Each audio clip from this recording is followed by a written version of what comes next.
कोल्हापूर हे ठिकाण मुख्यतः करवीर निवासिनी अंबाबाई मंदिरामुळेच जगभरात प्रसिद्ध आहे।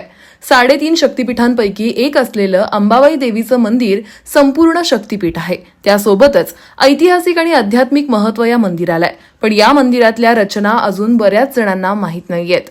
त्यापैकीच एक आहे अंबाबाई देवीच्या मूर्तीच्या वरच्या मजल्यावर असलेलं मातृलिंग मंदिर।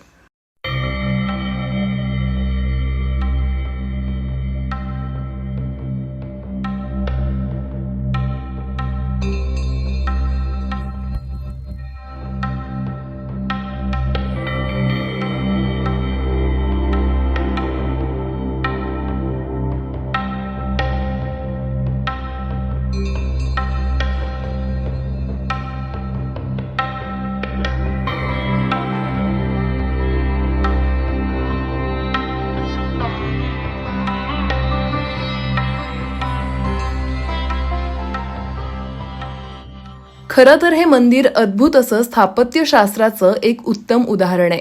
अशा अनेक वैशिष्ट्यांपैकी एक असणारं अंबाबाई मंदिरातील मातृलिंग मंदिर हे नेमकं कुठं आहे हेच भक्तांना समजत नाहीये।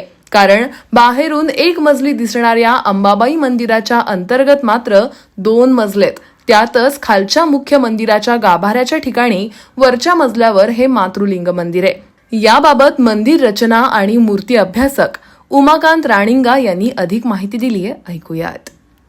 करवीर निवासिनी महालक्ष्मीचं मंदिर हे प्रथमदर्शनी एक मजली वाटत असलं तरी प्रत्यक्षात हे मंदिर दुमजली आहे। आणि या मंदिराच्या दुसऱ्या मजल्यावर ज्या ठिकाणी खाली गाभाऱ्यामध्ये करवीर निवासिनी महालक्ष्मीची मूर्ती आहे त्याच्या बरोबर मस्तकावरती एक शिवलिंग आपल्याला पाहायला मिळतं।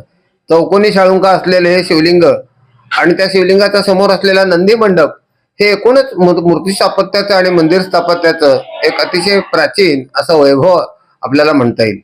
या शिवलिंगाचं आणखीन एक वैशिष्ट्य म्हणजे याचं नाव मातृलिंगेश्वर। मातृलिंगेश्वर म्हणजे मातृदेवतेची लिंग रूपामध्ये उपासना करण्याचं ह्या करवीर क्षेत्रामधलं हे महत्वाचं असं स्थान।